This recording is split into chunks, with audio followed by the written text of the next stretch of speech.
कि कर्म के पीछे के भावों का फल मिलता है। सब कुछ लूट लो लेकिन मजबूरी मत लूटो। हम कितने मासूम हैं। लॉकडाउन की खबर सुनते ही 2 रुपए का नींबू 10 रुपए में बेचने लगते हैं, 30 रुपए का प्याज 100 रुपए में बेचने लगते हैं, 25 का परवल 80 में बेचने लगते हैं। मरीजों के लिए ऑक्सीजन की कमी सुनते हैं तो ऑक्सीजन की कालाबाजारी शुरू कर देते हैं। हम मरीज को हजारीबाग से रांची पहुंचाने की बात देखते हैं तो 10 से 15 हजार रुपए मांग बैठते हैं। बनारस से गाजीपुर के लिए 10,000 मांगते हैं, मिर्जापुर से बनारस के लिए 5 से 10,000 मांगते हैं, नोएडा से दिल्ली के लिए 5,000 मांगते हैं। दम तोड़ते मरीजों की दुर्दशा देखते हैं तो रेमडेसिविर इंजेक्शन में पैरासीटामोल मिलाकर बेचने लगते हैं। हम जब मरीजों पर जान की आफत देखते हैं तो लाखों का बिल बनाकर चूसना शुरू कर देते हैं। हम मरीजों के लिए जरूरी दवाओं के नाम जानते हैं, फिर उनको स्टोर करना शुरू कर देते हैं। वास्तव में हम बहुत मासूम हैं या फिर लाशों का मांस नोचने वाले गिद्ध हैं।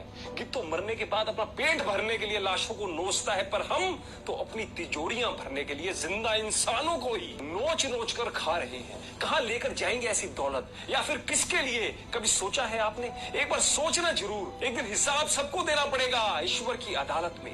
कच्छ के भूकंप के दौरान की एक सच्ची घटना आपको सुनाता हूँ। जिगरा हो ना तो अंत तक बड़े ध्यान से सुनिएगा।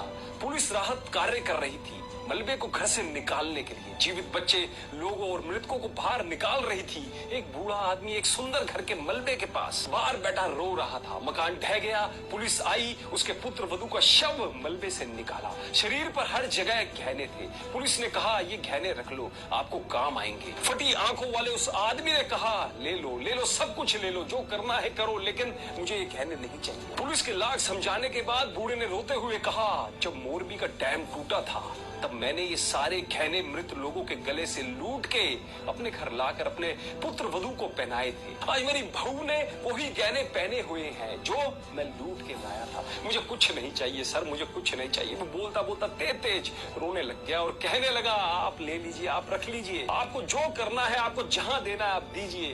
कच्छ की इस कहानी को ध्यान में रखिए दोस्तों, और कोरोना के संकट के समय में मनुष्य की मजबूरी का लाभ ना उठाएं। इसलिए हमेशा याद रखें, हमारी कमाई हुई संपत्ति का बंटवारा कोई भी कर सकता है, लेकिन हमारे कर्मों का बंटवारा कोई नहीं कर सकता। हमारे द्वारा किए हुए कर्मों का फल हमें ही मिलेगा।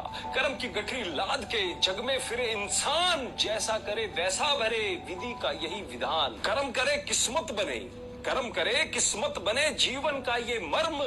प्राणी तेरे भाग्य में, तेरा अपना कर्म। इसलिए कर्मों से डरिए, ईश्वर से नहीं। ईश्वर फिर भी माफ कर सकते हैं पर कर्म नहीं कर सकते। अटल सत्य है कि जैसे बछड़ा 100 गायों में अपनी माँ को ढूंढ लेता है, उसी प्रकार कर्म भी अपने कर्ता को ढूंढ ही लेता है। आज नहीं तो कल अवश्य ढूंढ लेगा। दोस्तों, इस वीडियो को शेयर करके उन सभी अयोग्य लोगों को समझाएं जो जल्दी ही गलत काम करके करोड़पति बनना चाहते हैं, और वो भी ऐसी गलत शॉर्टकट तरीके से। और उन्हें समझाएं कि ये प्रकृति का न्याय, छल कपट और लालच में किए गए गलत कर्मों का परिणाम देर से सही पर मिलता अवश्य है। आपका एक मूल्यवान शेयर बहुतों की मानसिकता बदल सकता है। और आप ऐसे लोगों को क्या सीख देना चाहोगे जो लोगों का ऐसे समय में फायदा उठाते हैं? कमेंट के माध्यम से हमें जरूर बताइएगा। धन्यवाद।